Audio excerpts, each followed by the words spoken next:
memulai ibadah kita, yang kami mohon Bapak Gembala untuk memimpin doa dalam pembukaan.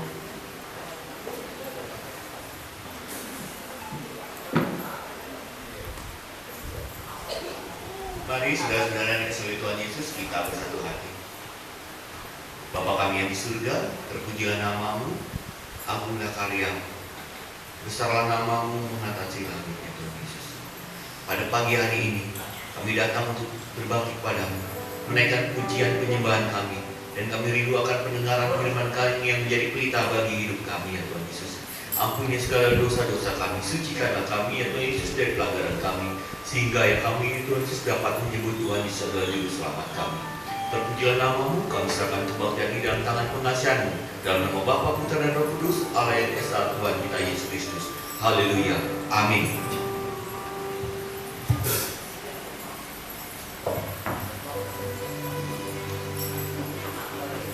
Baik, Bapak Ibu yang terkasih dalam Tuhan Yesus, persiapkan hati kita untuk menyembah Tuhan. Sebelum kita mau melanjutkan ibadah kita, saya membacakan firman Tuhan yang menjadi dasar dalam kehidupan kita beribadah pada pagi hari ini, yang tertulis dalam Petrus 3 ayat 18. Ini firman Tuhan. Namun bertumbuhlah dalam kasih karunia dan pengetahuan dan Juru Selamat kita Yesus Kristus. Baginya kemuliaan sekarang dan sampai selama-lamanya. Amin. Mari kita siapkan hati kita untuk menyembah Tuhan. Mari kita renungkan kebaikan Tuhan dalam kehidupan kita. Oh baik Tuhan bagi kami. Luar biasa kehidupan kita.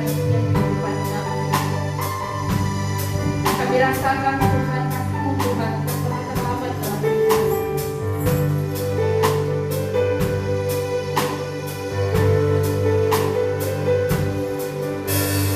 Yeah.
Puji Tuhan, kita angkat pujian kepada Tuhan. Mari masuk gerbangnya dengan hati bersyukur kepada Tuhan.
Haleluya.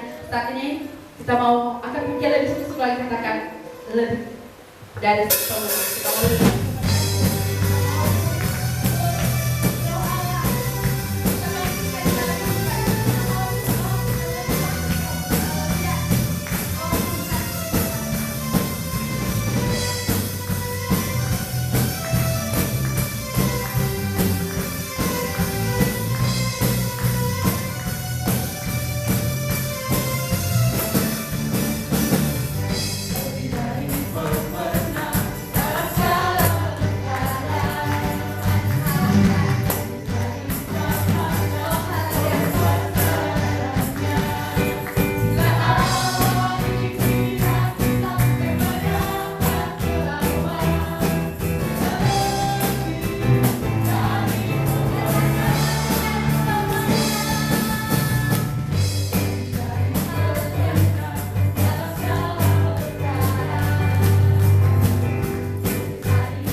percerita mari ke depan.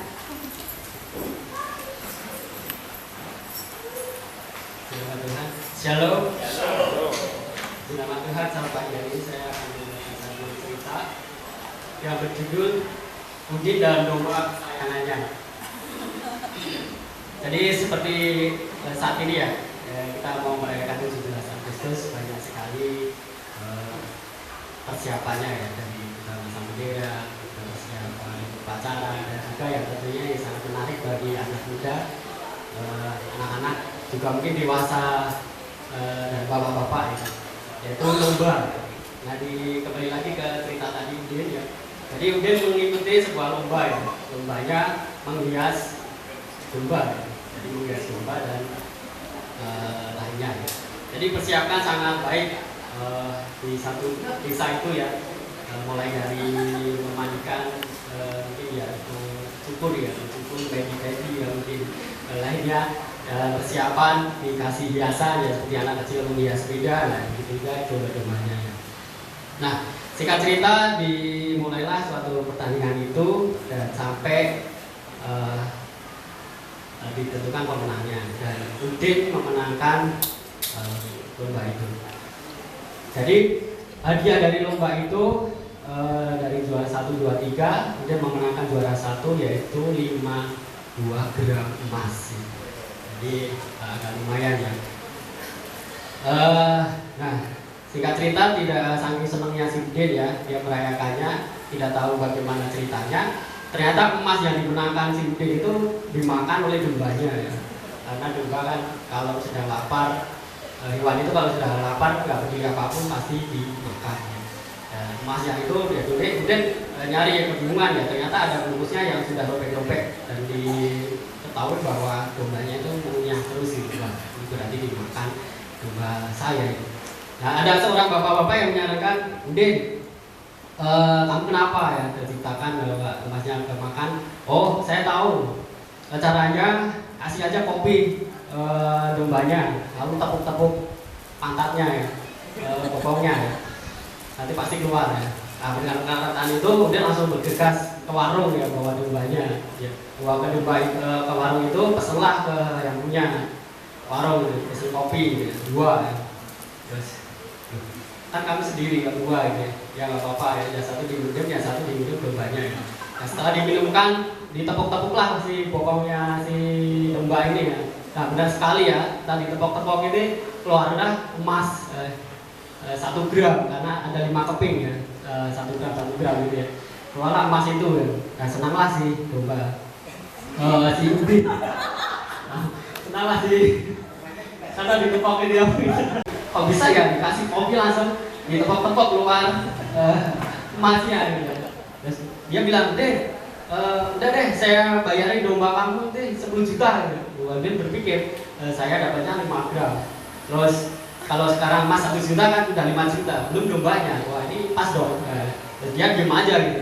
Terus karena kopinya habis, dia tepok-tepok keluar, kesel lagi, "Pak, kopinya lagi 1 gelas." Oh iya, bikinin lagi, diminumin lagi, tepok-tepok lagi, keluar lagi 1 gram gitu. Ya, dia senang, tapi yang punya rumah, yang punya warung lebih penasaran lagi. Hanya dengan modal kopi 3.000 bisa dapat emas 1 gram, wah lumayan ini gitu. Nah, seperti itu tawar lagi, udah saya naikin 20 juta. Udah, ini jarang-jarang ada yang nawar domba. Sekarang apa nih 4 juta, 5 juta, ini 20 juta enggak. Ini kan domba sayangan saya gitu. Terus setelah ditepuk-tepuk nggak keluar lagi, pesen lagi dia sini. Udah, saya bikinin kopi aja 1 gelas lagi. Bikinin lagi, diminum lagi, tepuk-tepuk lagi, keluar lagi emasnya gitu. Udah, saking penasaran yang punya warung ini, tawar lagi. Udah deh, 30 juta lah. Ini jarang-jarang nggak ada ini. Saya juga uang juga harus pinjam sana sini ya, harus ambil tabungan saya nih. Udah, ada 30 juta. Nah, dia mulai masih gak mau lagi ya. Terus pesen lagi yang keempatnya 4 gelas lagi, diminum lagi, tepok-tepok lagi, keluar lagi, sampai akhirnya si punya warung nawar lagi sampai 40 juta. Itu pun dari tabungannya semua mas-mas. Ini nominalnya 40 juta ini uang, ini perhiasan, ini lainnya. Itu kan kamu cuma dapatnya beberapa gram aja gitu. Nah, kemudian mulai berpikir nih, ini sampai 40 juta ini beneran enggak ini? Oh ya udahlah, kalau gitu, ya ini silakan. Ya gitu kan. Nah, singkat cerita sama-sama senang gitu ya. Yang punya warung udah senang juga dapat kayak apa ya, sumber emas gitu ya. Orang kan biasanya ditambang ya, cuman ini modal kopi aja sama tepok-tepok bisa dapat emas gitu ya. Nah, benar sekali ya, si tuan rumah mencoba ya, dikasihlah kopi si domba itu, kemudian ditepok-tepok, lalu keluarlah emas 1 gram. Wah, senang sekali dia. Terus kemudian sambil mengambil uang semua besasan, dia pamitan bergas lagi, lari jalan lah menjalankan si bapak ini. Terus bapak ini saking senangnya, makasih ya dek. Oh iya sama-sama gitu. Terus sambil kemudian berlari. Nah, setelah kopi yang ke-6 diminumkan dan si tuan rumah menopok-nopok, emasnya sudah mulai nggak keluar gitu. Penasaran nih. Tambahin kopi lagi, tepok-tepok lagi nggak keluar. Apa ini kecapean ya? Lalu ini si tuan rumah berinisiatif istirahat dulu lah, coba besok pagi, siapa tahu besok keluar gitu. Benar sekali ya, pagi hari itu dia nggak buka warung gitu, cuman dia ngasih kopi dombanya sama tepok-tepok gitu. Dikasih kopi 1 nggak keluar, 2 nggak keluar, 3 nggak keluar, sampai dombanya kesakitan gitu. Sampai aduh, dombanya ini sampai sekarang karena sudah mabuk kopi, sampai dipukul-pukul sampai tetangganya. Karena dia berpikir, ini 40 juta baru dapat emas 1 gram. Karena kan emasnya tadi cuma 5 gram. Waduh, sampai dia, waduh, ini gimana saya dikelabui si Udin ini berarti ya. Cuma masa nggak keluar lagi tuh, sampai kebingungan. Nah, ini jadi cerita ini mungkin apa ya, lucu ya, tapi kadang dalam kehidupan ini kita sama ya, ada 2 perspektif ya. Kadang orang kalau mau melepaskan yang berharga bisa mendapat yang lebih baik. Tapi ingat, kalau Udin tadi menurut keadaan saya sih ya kurang baik. Cuman kan sesuatu itu kan tergantung kitanya semua ya. Jadi ketika kita mau berkorban sedikit aja bisa dapat lebih, apalagi anak-anak Tuhan. Kalau kita berkorban kepada Tuhan, Tuhan pasti beri yang lebih baik. Dan 2, jangan jadi orang bodoh ya. Orang bodoh apa karena hanya melihat hanya yang di depan mata aja tanpa tahu bahwa domba itu menang lomba dan memakan 5 gram keping emas. Tapi dia hanya melihat domba itu mengeluarkan emas. Jadinya dia mengambil kesempatan untuk mengambil jalan pintas biar cepat kaya, seperti itu.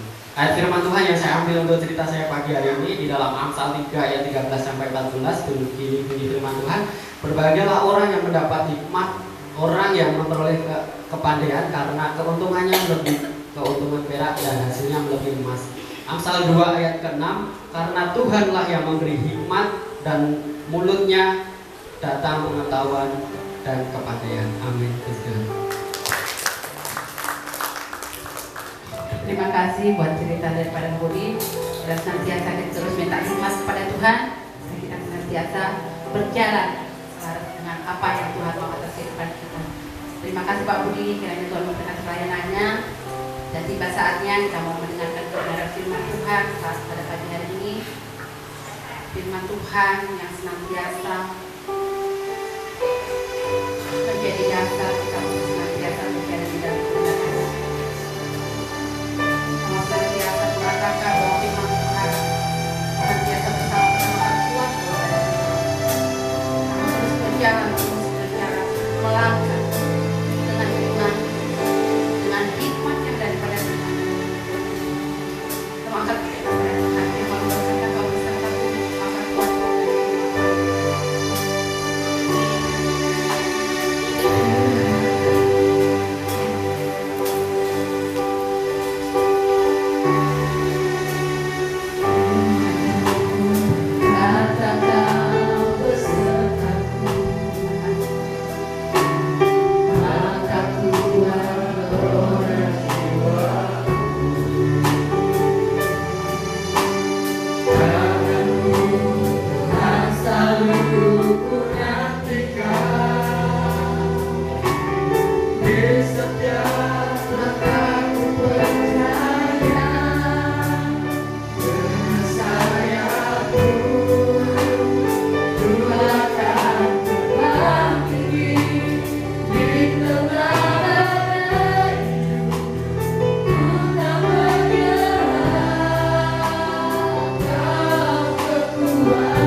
Kami mengucap syukur atas apa yang Engkau anugerahkan dalam setiap kami. Kami percaya Tuhan, pertolongan-Mu dari tempat yang maha tinggi melindungi setiap kami, menjamah hati kami, melembah lembutkan hati kami, siap untuk menerima firman-Mu. Terima kasih ya Tuhan. Kami percaya kuasa Roh Kudus yang menolong kami, memimpin kami dalam pemberitaan firman-Mu ya Tuhan. Kiranya firman-Mu jadi pelita dalam kehidupan kami, terang kehidupan kami. Terima kasih Tuhan Yesus. Kami telah berdoa dan mengucap syukur. Glory haleluya dalam nama Tuhan Yesus. Amin. Silakan duduk Bapak Ibu.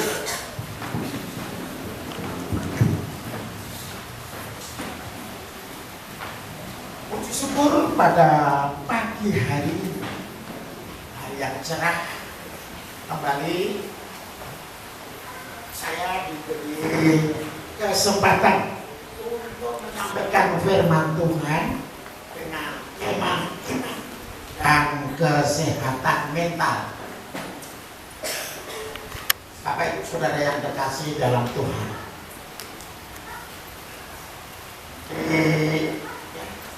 apakah saya bisa?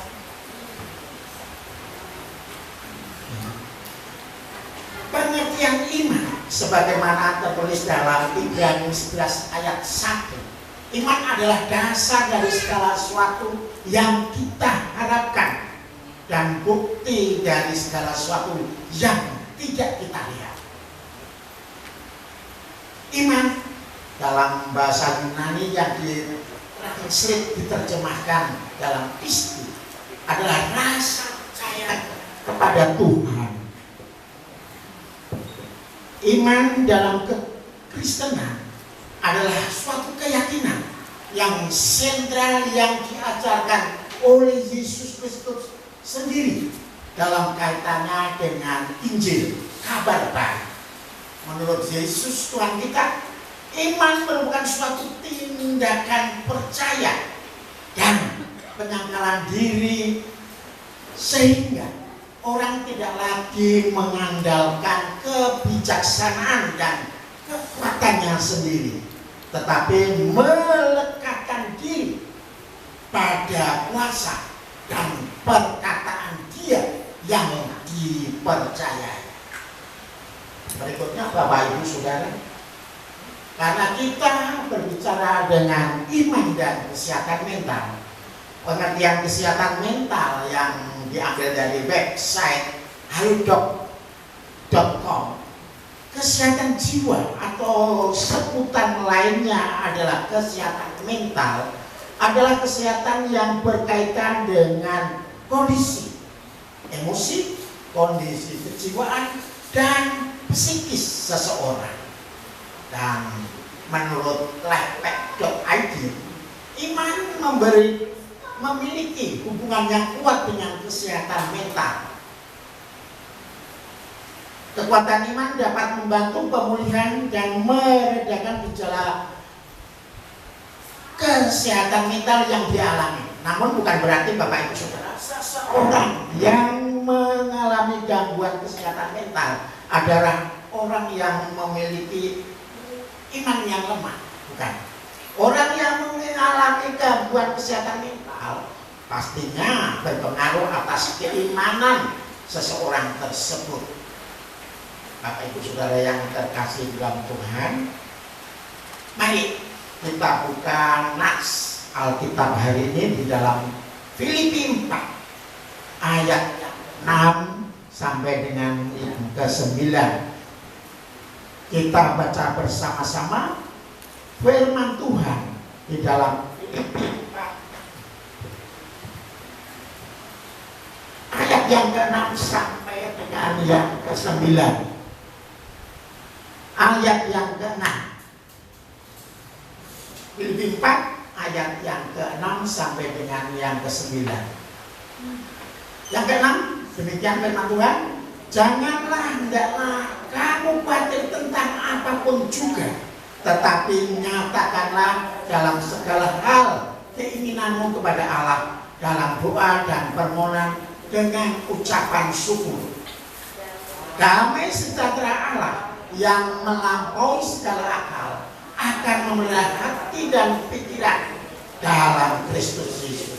Yang ke-8, jadi akhirnya saudara-saudara, semua yang benar, semua yang mulia, semua yang adil, semua yang suci, semua yang manis, semua yang sedap didengar, semua yang disebut kebajikan dan patut dipuji, pikirkanlah semuanya itu.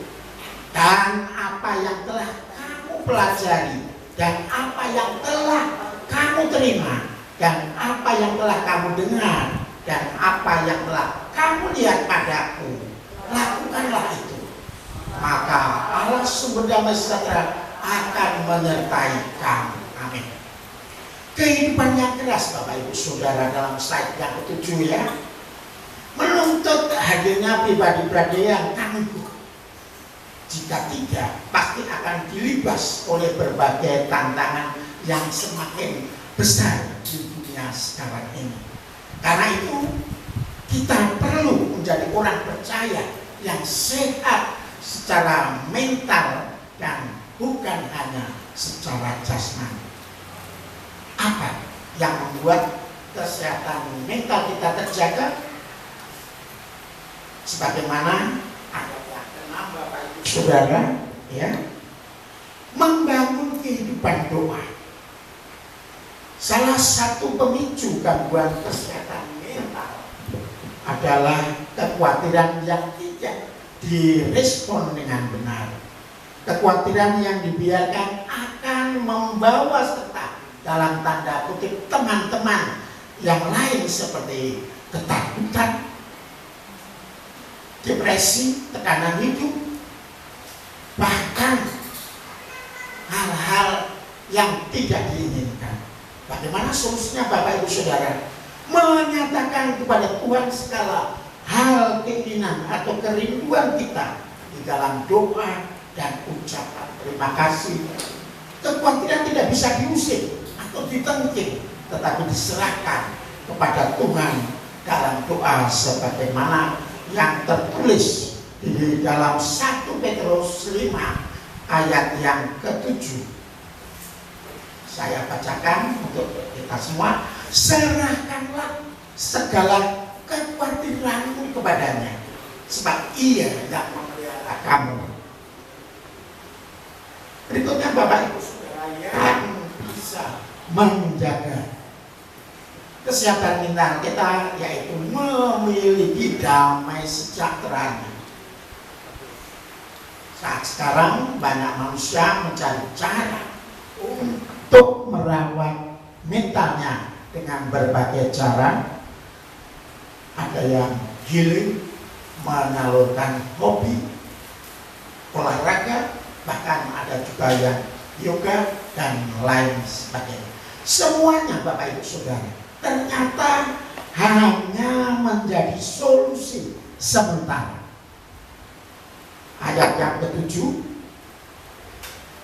damai sejahtera Allah yang melampaui segala akal akan memelihara hati dan pikiran dalam Kristus Yesus. Ini mengajar mentalitas kita terjaga karena damai sejahtera.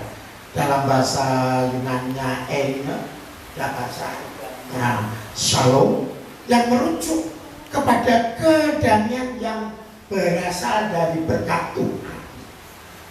Damai sejahtera Tuhan Yesus itu akan berdampak bagi setiap kita dalam dua aspek dalam kehidupan kita, yaitu hati dan pikiran kita. Dari pengalaman perjalanan Rasul Paulus mengetahui dan mengalami bahwa tidak ada alasan bagi orang-orang percaya, setiap kita yang dikatakan salah, ya, untuk terlalu khawatir, sebab Tuhan menyertai kita, menyertai mereka. Rasul Paulus pernah dipenjarakan, pernah dipukuli, dilempahi batu, seringkali diambang laut dan mengalami banyak bahaya, bahkan di tengah-tengah saudara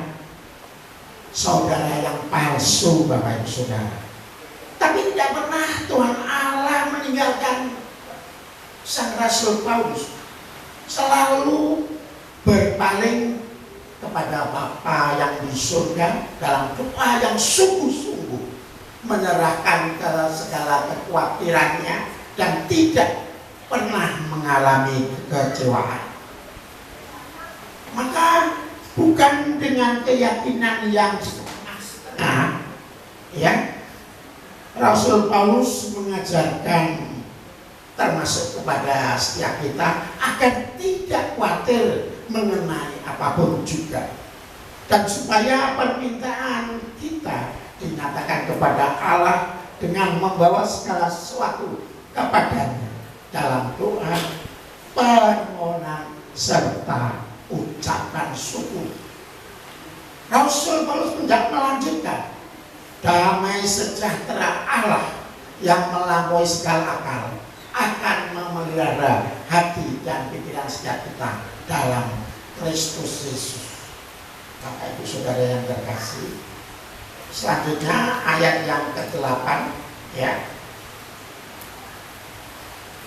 dikatakan bahwa jadi akhirnya saudara-saudara semua yang benar, semua yang mulia, semua yang adil, semua yang suci, semua yang manis, semua yang sedap didengar, semua yang disebut kebajikan dan patut dipuji, pikirkanlah semuanya itu.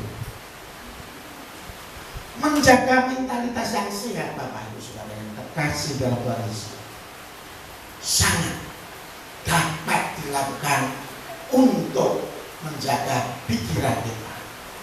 Biasanya orang berpikir negatif atau sebaliknya, overthinking, berpikir secara berlebihan yang akan mengakibatkan kesehatan mental pastinya terganggu.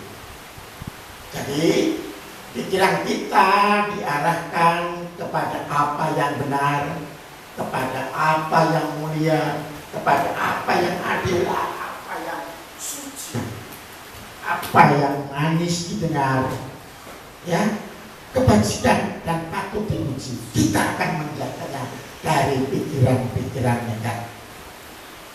Ayat ini menyebutkan Bapak Ibu Saudara bahwa yang harus kita pikirkan adalah semua yang berkenan di hadapan Tuhan. Yang kita katakan tadi, semua yang benar, mulia, adil, suci, manis, sedang didengar, kebajikan dan patut dipuji. Kita perhatikan penerapan pemikiran di akhir ayat yang ke-8 dalam tanda kutip. Semua yang disebut kebajikan dan patut dipuji. Dan kemudian perintah, pikirkanlah semuanya itu.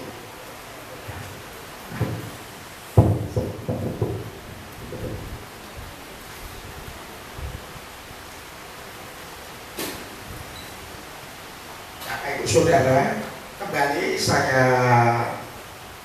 tekankan di dalam ayat yang ke-8 diakhiri dengan semua yang disebut kebajikan dan patut dipuji. Kemudian ada perintah, pikirkanlah semuanya itu. Kebajikan berarti sesuatu yang memotivasi kita untuk berbuat lebih baik. Dan pujian adalah sesuatu yang patut dipuji oleh orang lain.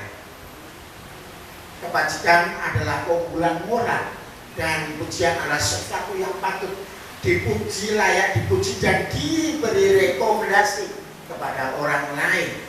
Semua ini berakhir di ayat 8 dengan pikirkanlah semua ini. Kata berpikir dalam tanda kutip menekankan gagasan tentang proses berpikir yang konsisten, yang terus menerus. Jadi ini adalah sebuah perintah dalam present time, berpikir, teruslah berpikir. Tentu saja kita berpikir dalam hal-hal yang berkenan di hadapan Tuhan. Jagalah pikiran Bapak Ibu Saudara dan termasuk saya dengan merenungkan firman Tuhan adalah cara terbaik untuk melakukan ini. Dalam Roma 12 ayat yang ketiga, Paulus menegaskan tentang apa yang selayaknya kita pikirkan, tidak melebihi kapasitas kita sehingga mentalitas kita terganggu.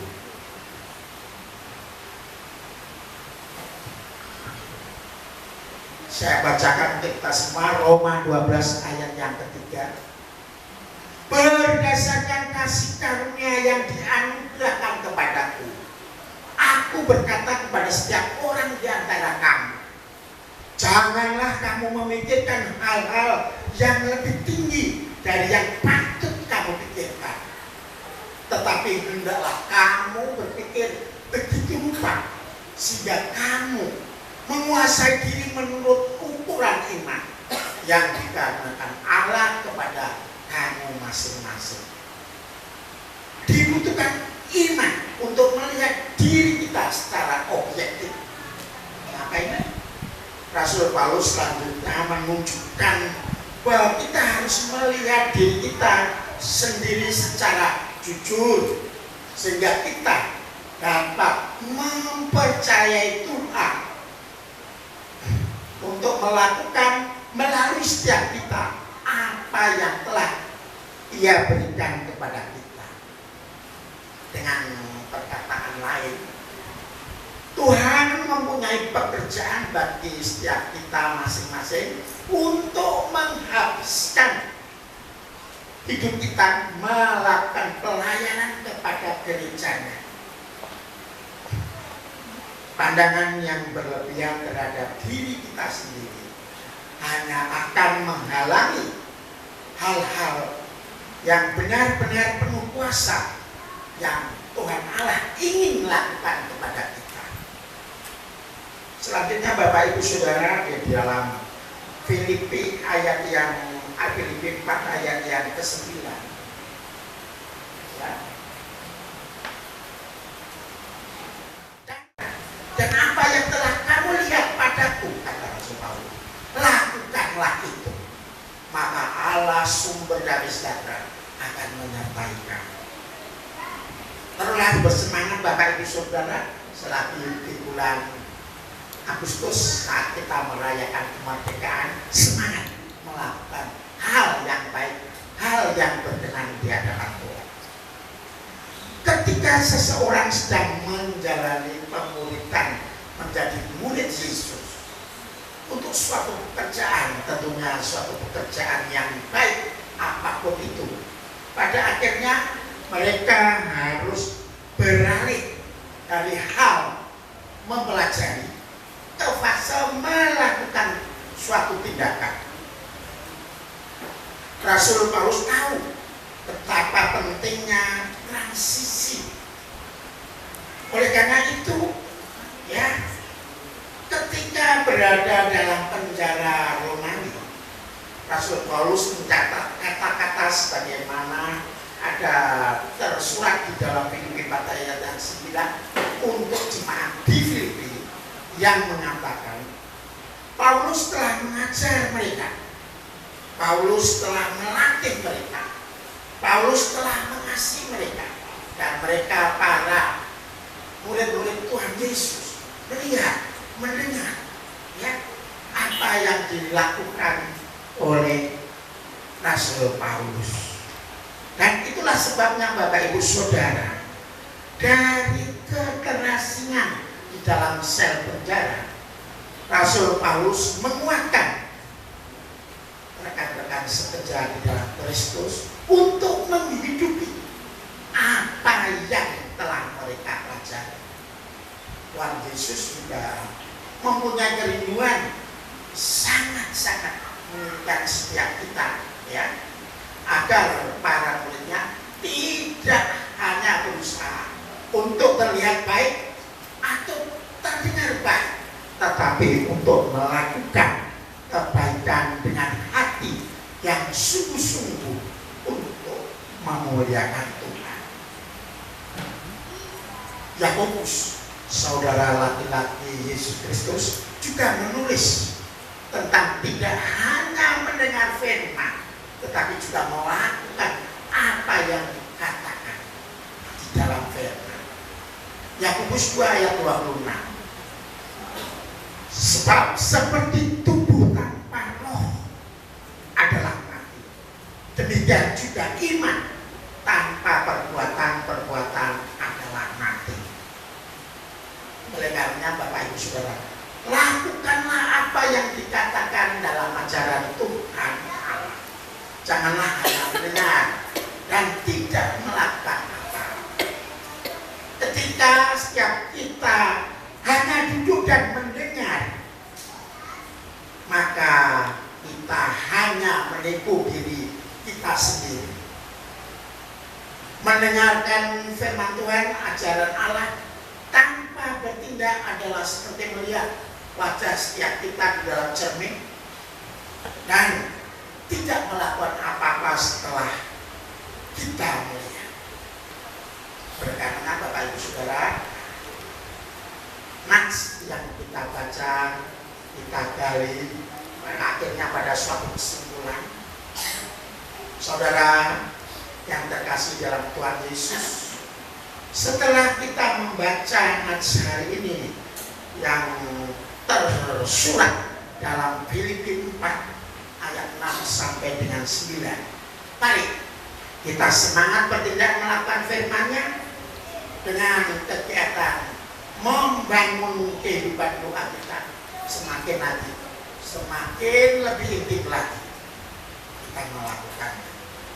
Yang kedua, memiliki damai sejahtera, damai yang dari Tuhan yang merujuk pada berkat-Nya. Dan yang ketiga, memikirkan dan melakukan hal-hal yang mulia. Dengan melakukan ketiga hal ini, Bapak Ibu Saudara yang terkasih, kesehatan mental kita terjaga, dan iman kita akan ditambah-tambahkan. Ada amin Bapak Ibu Saudara? Amin untuk firman Tuhan. Selamat hari Minggu, Tuhan Yesus memberkati. Mari kita berdoa bersama. Bapa yang di surga, sungguh kami mengucap syukur Tuhan. Kami boleh membaca, boleh merenungkan, menggali firman-Mu Tuhan.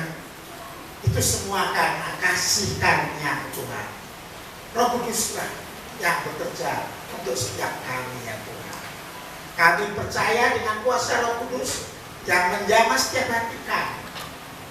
Kami, setiap kita dimampukan untuk melakukan kegiatan doa dalam rumah tangga kita, dalam komunitas kita. Kita juga Tuhan dikaruniai damai sejahtera yang dari Tuhan Yesus, yang sanggup mengubah pikiran dan hati kita. Terima kasih Tuhan, Engkau perkenankan kami untuk membaca, melihat, memikirkan, dan melakukan firman. Melalui kuasa Roh Kudus Tuhan, Engkau sanggupkan kami untuk melakukan firman-Mu dalam sisa-sisa, dalam akhir kehidupan kami, sampai kedatangan Tuhan yang kedua kali. Maranatha, indah bersama Tuhan. Terima kasih. Dalam nama Tuhan Yesus kami telah mengucap syukur dan berdoa. Glory, haleluya. Amin.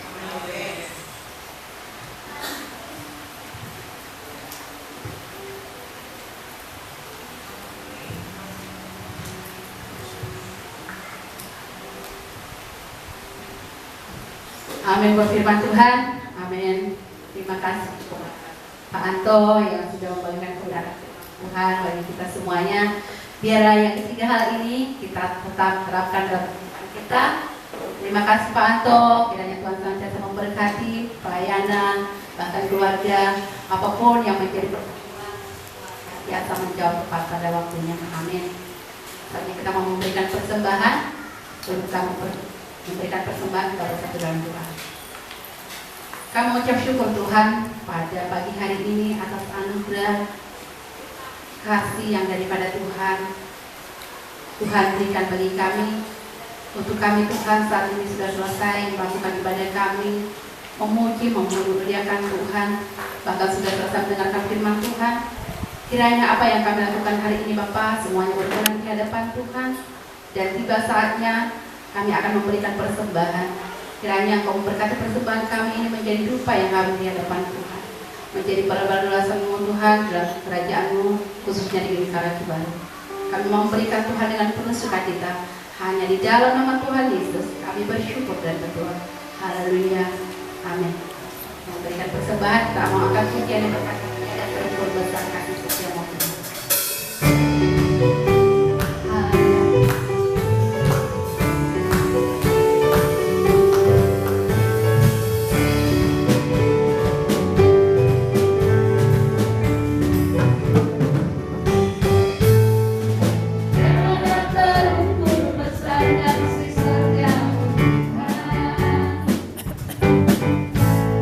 Panjang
kegiatan kita di pekan minggu yang akan disampaikan oleh Bapak Gembala. Waktu dan tempat kami serahkan.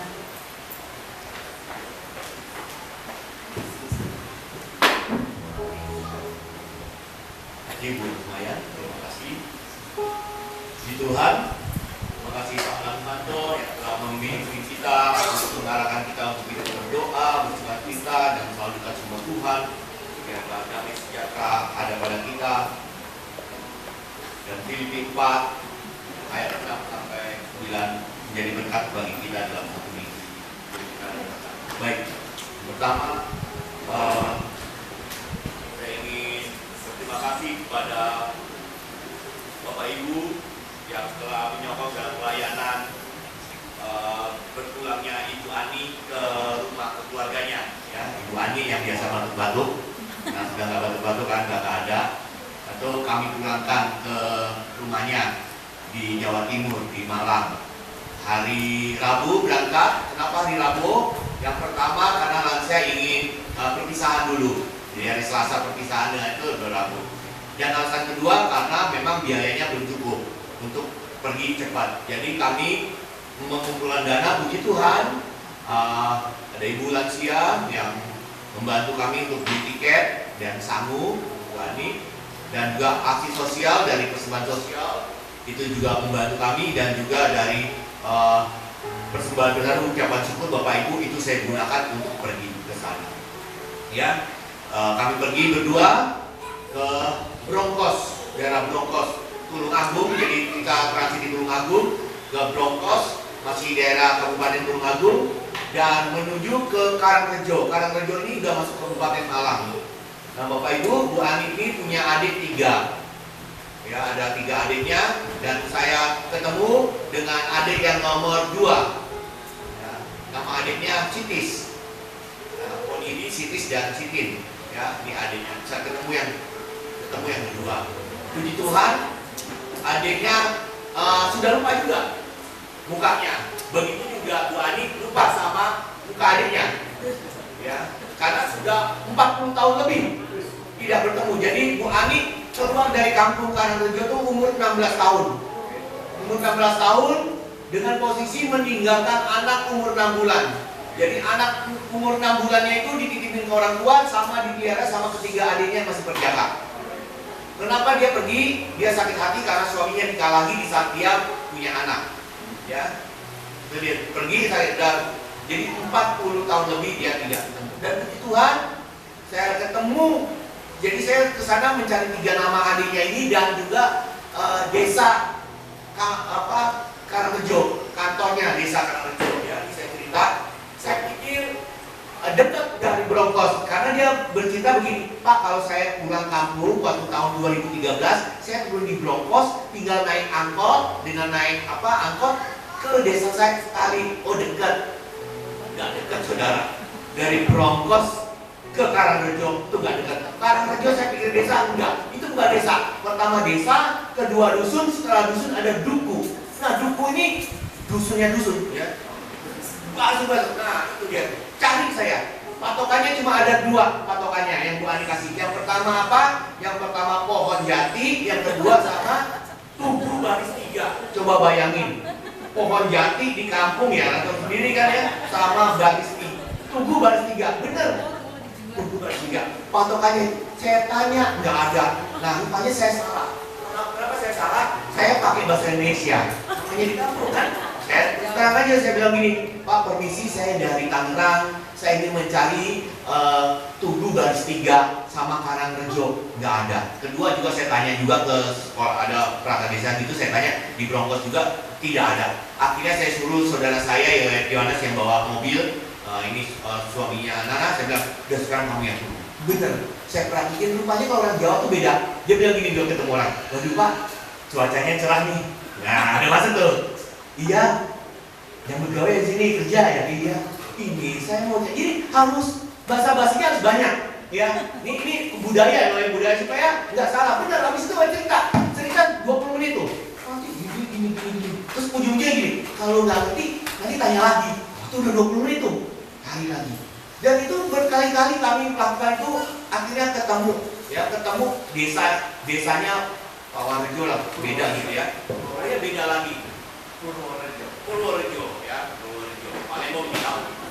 Jadi sana ya. Oke, tes. Oh, kaget. Ya. Jadi akhirnya ketemu kakak desa dan kami ketemu. Saya tanya sama kakak desa, Bu, ada unit pelayanan. Saya tanya, Bu, kami mencari Pak Bonidi, Pak Sidis sama Pak Sidi. Ya, jadi kami cari itu ketemu. Terus dia bilang gini, pas dia bilang, saya bilang Pak Sidis, dia bilang gini, oh tadi pagi Pak Sidis baru kesini ke kantor desa ini. Saya langsung, iya, karena nama Pak Sidis cuma satu. Nah akhirnya ditelepon Pak Sidis ini mau mantu tanggal 17. Jadi dia ngurus surat-surat sama mengedarkan kartu undangan pernikahan buat anaknya yang keempat, yang terakhir. Jadi dia bilang dulu, dia telepon, selamat panjenengan dua Mbak Yu gitu ya, mau ngerti gitu lah pokoknya, yang gak ngerti lah pokoknya bahasa gitu ya, punya kakak gak? Gitu. Dan sebelum itu dia tanya gini, sampean 3 bersaudara ya? Ya Pak Sidis ya? Iya, Ponidi, aku dan Sidi gitu ya, ada 1-3 gitu ya. Oh ya, nih terus ada pertanyaan yang bagi saya, ini lama sekali bagi saya dia jawab. Dia bilang gini, kamu punya Bayu nggak? Dia bilang gitu perangkat desanya. Itu lama. Kan di loudspeaker ya, saya tungguin, kok nggak balas-balas ini. Terus dia, iya punya. Langsung hati saya lega. Itu lega sekali itu. Terus, wah bener. Datang, ditunggu. Nah kami pikir desa itu dekat ya. Rupanya hampir 1 jam kami nunggu kedatangannya saudaranya ini. Ya, udah nggak apa-apa lah saya datang. Pas ketemu, nah ini Bapak Ibu ya, namanya saudara sudah 40 tahun lebih nggak ketemu kan ya. Ya, nggak tahu gimana cara ini ya. Kalau saya ketemu adik saya, ketemu sama, oh ya langsung ketemu. Karena sering pulang. Nah ini 40 tahun lebih nggak pulang. Apa yang terjadi? Mereka saling konfirmasi, menanyakan bener nggak kamu itu saudaraku satu sama lain. Yang pertama yang ditanya nama orang tua. Nama orang tuamu siapa?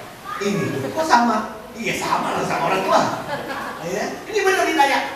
Rumahmu ngadep mana? Wah itu nggak ngadep wetan kayak gitu. Iya iya bener berarti iya betul. Tanya lagi. Nama pamanmu siapa? Ini ditanya-tanya terus. Nah yang terakhir pertanyaan yang paling mengejutkan bagi saya. Ditanya ini sama saudaranya itu. Bayu punya anak nggak? Terus dia lihat saya dulu. Punya. Kamu bilang nggak punya di sini. Bilang begitu kan? Marahin dia. Punya apa? Katanya. Terus dia cerita lah, ya itu ya ceritanya dia cerita. Oke. Akhirnya benar punya dan anaknya mencari ibunya. Tuhan ya, anaknya mencari ibunya. Dia bilang 2 tahun yang lalu anakmu cari ke sini dari Kalimantan pulang ingin ketemu kamu. Aku nggak tahu, akhirnya saya pakai dukun katanya. Dia bilang gitu. Saya pakai dukun dan dukunnya lihat masih hidup, tapi nggak tahu posisinya di mana katanya. Ya, dia bilang begitu. Pokoknya dia usaha lah cari gitu ya. Nah, Bapak Ibu, Bu Ani rupanya punya pikiran yang kurang mungkin ya karena kehidupan keras di sini. Akhirnya bilang gini, aku takut ditolak, ya, aku takut nggak disambut, aku takut nggak diterima. Tapi nyatanya diterima, ya, nyatanya diterima. Terus dia bilang gini, nanti kalau aku nggak diterima, aku ditolak, aku pulang kembali ya Pak ke Tangerang. Saya bilang enggak, saya tolak kamu. Tolak enggak, saya bilang. Kamu di sini, kamu bawa dirimu baik-baik, kamu tinggal sama adik-adikmu, kamu harus menyesuaikan. Kamu nggak bisa seenak-enaknya hidup sendiri kayak dulu suka-suka, nggak bisa. Ya, nah Bapak Ibu tidak diterima dan saya pulang dari rumah itu jam 3 karena kalau nggak jam 3 saya lewat hutan jati gelap itu saya takut ya gelap. Nah, jadi saya pamitan dan ya Tuhan sudah terima ya. Itu yang bisa saya ceritakan. Dan puji Tuhan ada 2 PR kami. Yang pertama cabut berkas karena dia harus pindah penduduk di sana. Cabut berkas karena terus yang kedua barang-barangnya. Nah waktu pergi saya antar sana rupanya celana dan katok-katok itu ketinggalan. Jadi yang dibawa di tas itu semuanya baju semua. Ya. Jadi di sana nggak tahu pakai katok, nggak tahu dah ya. Ya puji Tuhan. Namanya lansia ya puji Tuhan disanggungin pampers cuma dipakai 1. Di dalam bis ngompol, bisnya bau pesing semuanya. Ya. Jadi cari lagi karena celananya ketinggalan di bawah ya. Nggak ada, kakinya bengkak karena nggak bisa naik bis, ya kaki jatuh. Jadi ya begitu pelayanan, tapi puji Tuhan berkat doa Bapak Ibu boleh ketemu dengan adik-adiknya. Ya itu yang bisa saya cita sekali. Itu berkat dukungan dari Bapak Ibu yang selama ini mendoakan. Itu yang bisa saya sampaikan. Saya juga tidak bisa kasih pengumuman yang lalu karena belum tahu biayanya untuk sana, makanya saya belum kasih pengumuman waktu minggu lalu, dan baru sekarang sudah ini baru bisa saya kasih pengumuman. Itu yang bisa saya sampaikan, dan begitu banyak cerita lah ya. Kasih banyak ya untuk lansia dan para jemaat Tuhan yang mendukung ini semuanya. Baik, yang kedua kita hari Selasa kelompok lansia kita berdoa, tentu ada kebaktian. Hari Kamis ada komsel kelompok 1, dan hari Jumat ada komsel kelompok 2 dan kelompok 3 sampai kelompok 5. Dan yang ketiga, puji Tuhan, saudara Luki dan temannya sudah sampai semifinal, cuma kalah ya, cuma sampai ke semifinal juga terputus di situ. Dan puji Tuhan, dan selanjutnya untuk kelas pendalaman Alkitab atau hidup baru, saya mohon perhatiannya untuk teman-teman, baik itu saudari Ami, saudari Eva, saudari Yoel, saudara Yefta, saudara Brian, dan saudara Rafael. Kalau mau ikut kelompok pendalaman Alkitab pada hari Sabtu, syaratnya cuma satu, kirim tiap hari 1 voice note ke saya. Kalau nggak kirim, mendingan nggak usah datang, ya, nggak usah datang di hari Sabtu. Saya mau lihat datangnya itu aja, bayarnya pakai ayat firman Tuhan yang pakai voice note. Kalau memang nggak kirim hari Senin atau hari Minggu, itu mendingan nggak usah datang hari Sabtu, ya. Jadi bayarannya pakai voice note saja tiap hari Sabtu. Saya ingatkan lagi, buat itu bayarannya pakai voice note ayat firman Tuhan. Kalau nggak kirim, mendingan nggak usah datang. Itu yang saya sampaikan. Ini saya lagi ajar, saya pikir saya membiarkan itu enak, rupanya tidak ya, tapi ini saya kasih seperti itu. Itu yang bisa saya sampaikan, dan terima kasih bagi semuanya. Kita akan pulang rumah kita masing-masing dan kita terima berkat Tuhan. Mari kita bangkit berdiri.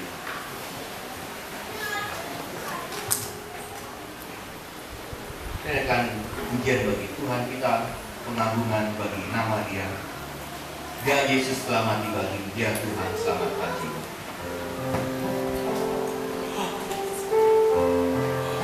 Puji Tuhan atas firman Tuhan.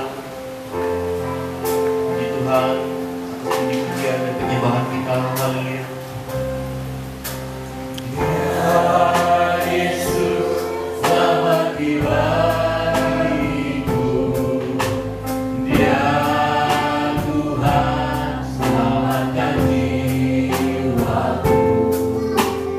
Bagi Dia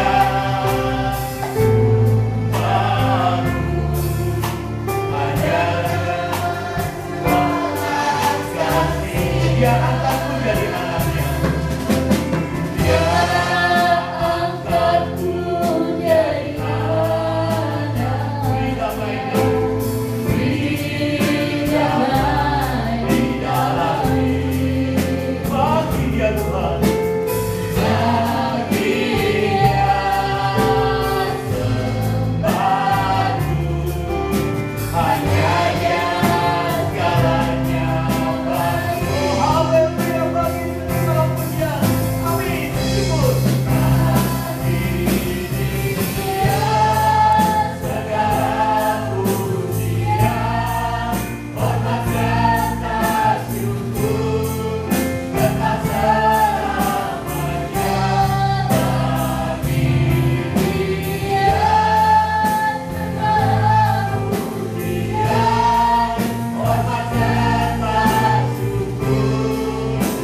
firman Tuhan yang kami dengar, atas cerita yang luar biasa ya Tuhan Yesus. Terima kasih. Tuhan Yesus memberkati kita semua anak-anak Tuhan dan melindungi kita. Tuhan Yesus menyinari kita dengan wajah-Nya dan memberi kita kasih karunia. Tuhan menghadapkan wajah-Nya kepada kita dan memberikan kita damai sejahtera. Bapa kami yang di surga, mohon berkat-Mu atas pendidikan, usaha kami dan pekerjaan kami. Ya Yesus Juru Selamat kami, tuntun langkah kami kemanapun kami pergi dengan cinta kasih-Mu ya Tuhan Yesus. Ya Roh Kudus yang penghibur, yang penguat kami, wujudkanlah segala ide-ide dalam pemikiran kami, cita-cita kami dalam dunia nyata menurut kemuliaan-Mu saja. Berkat Abraham, Ishak dan Yakub ada pada kami. Tutur kata kami dan tingkah laku kami mencerminkan firman Tuhan dan membawa jiwa-jiwa untuk memuliakan nama Tuhan. Yang percaya menerima berkat, mari kita sama-sama katakan amin.